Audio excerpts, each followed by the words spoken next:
Vous voudriez préparer des gaufres chez vous, liégeoises, bruxelloises ou françaises, des croque-monsieur aussi.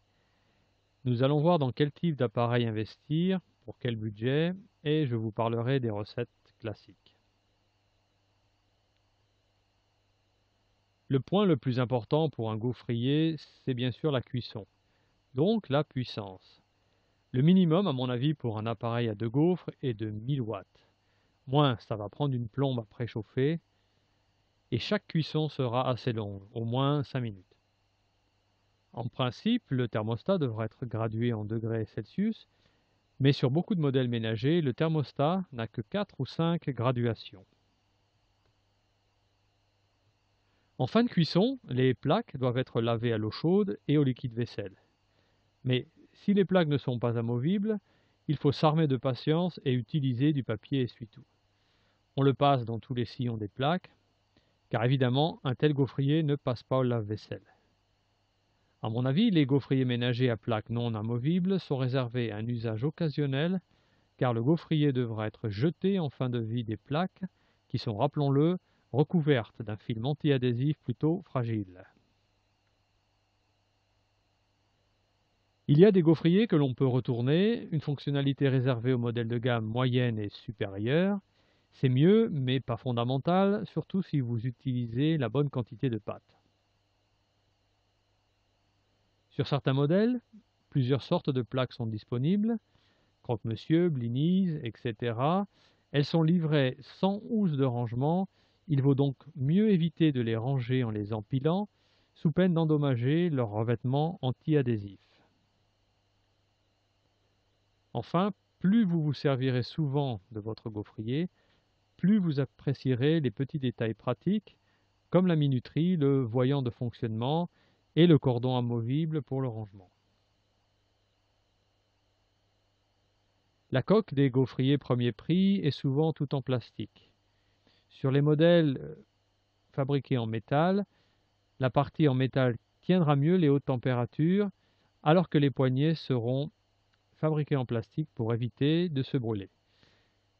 Les modèles ici présentés, de type ménager et professionnel, sont principalement réalisés en acier inoxydable.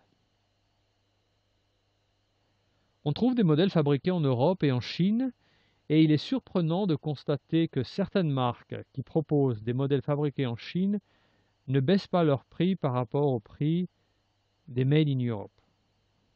Pour moi, à partir de 80 euros, il n'y a pas photo, l'appareil ne peut pas venir de Chine. Et pourtant, le modèle Krups réversible, par exemple, n'est pas, comment dire, Made in Germany.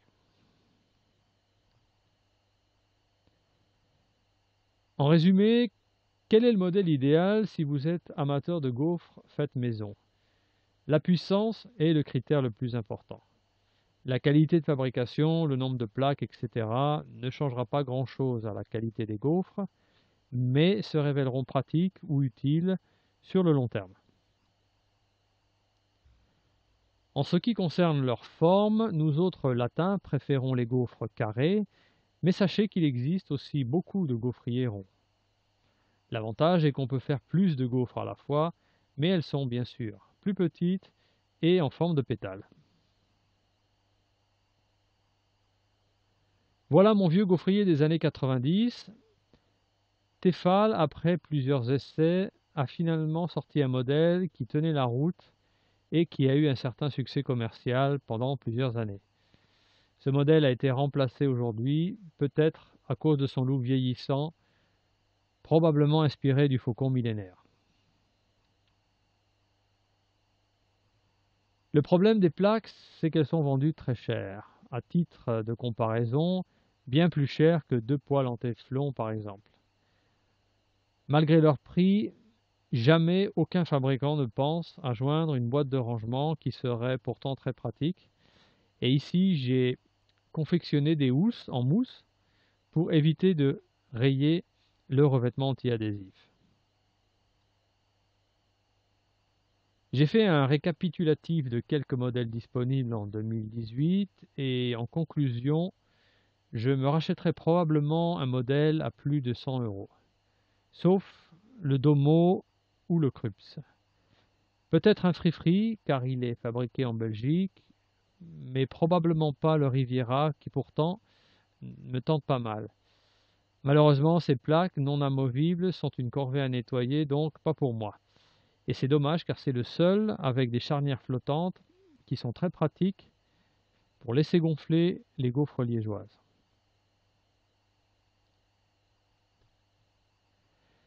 Et pour le fun, je vais vous parler des gaufriers pro. Ces modèles se veulent simples et très robustes, avec un seul réglage, le thermostat.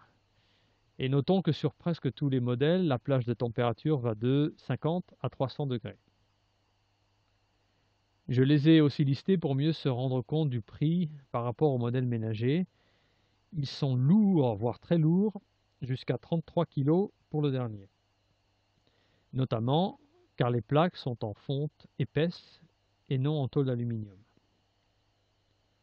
Enfin, ils semblent plus adaptés à la préparation des gaufres liégeoises qui sont plus épaisses que toutes les autres gaufres. Et sans cette distance supérieure entre les plaques, les gaufres de liège n'ont pas la place pour gonfler et cuire correctement. Je vous invite aussi à visiter le site de la société ACMAL pour vous informer sur la fabrication des gaufres à échelle industrielle.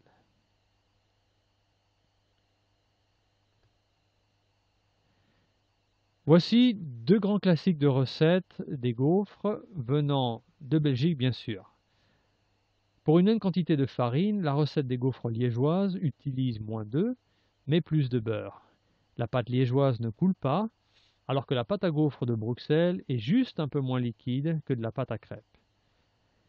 Les puristes utiliseront aussi de la levure de boulanger pour les gaufres bruxelloises, mais comme il ne faut pas faire gonfler la pâte avant la cuisson, autant prendre de la levure chimique, ce qui permet de laisser reposer la pâte une nuit au réfrigérateur. Pour les gaufres liégeoises, il est bien sûr possible, voire recommandé, de préparer à l'avance des quenelles de pâte et de les laisser pousser un peu à la manière des croissants.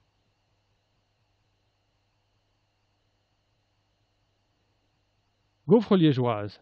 Ici, les quantités sont pour 3 adultes ou 4 enfants. Il existe des dizaines de variantes avec plus ou moins de beurre ou plus ou moins de sucre. Je recommande d'utiliser le robot par confort puisqu'il ne s'agit pas d'une pâte liquide. Pour le goût, prenez toujours les meilleurs ingrédients en termes de beurre, de lait et bien sûr pour les œufs. Quant à la farine, prenez de la T45 ou 55 en France pour donner un peu de force à la pâte à gaufres. Vous pouvez développer plus ou moins la force de la pâte en la travaillant plus ou moins longtemps lors de la phase 5. C'est le travail du gluten. Essayez d'abord avec une pâte peu élastique car il ne s'agit pas de faire de la mie. En principe, la pâte ne doit pas coller aux doigts, pas trop en tout cas. Le cas échéant, rajoutez un peu de farine.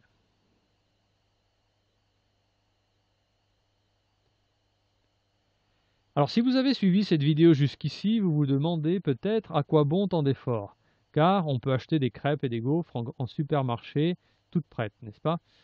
Regardez tout à l'heure cette vidéo, le lien est dans la description, et laissez-vous tenter. Mais s'il vous plaît, donnez-vous la peine de faire une comparaison gustative et forgez-vous votre propre opinion. Vous verrez, il y a comme une différence. En fait, il y a une légère déviation par rapport à la recette belge originale.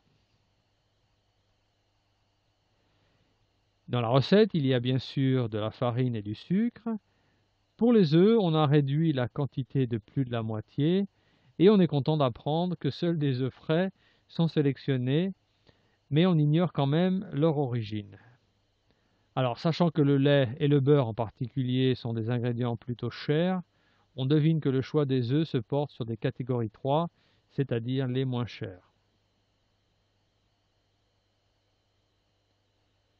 J'ai volontairement choisi la recette des gaufres liégeoises car à ma connaissance, aucun industriel, même parmi ceux qui tentent de rester plus artisanal, n'a réussi à proposer la vraie recette originale. Bon, de toute façon, ça n'a pas vraiment de sens de comparer des gaufres consommées quelques minutes après la cuisson avec celles proposées en grande surface. Il y a donc bien, à mon avis, une raison gustative à faire ces gaufres soi-même. Et si la différence de goût n'a pas suffi à vous convaincre, je vous invite à sortir votre calculette et à faire la comparaison entre le fait maison et le tout prêt.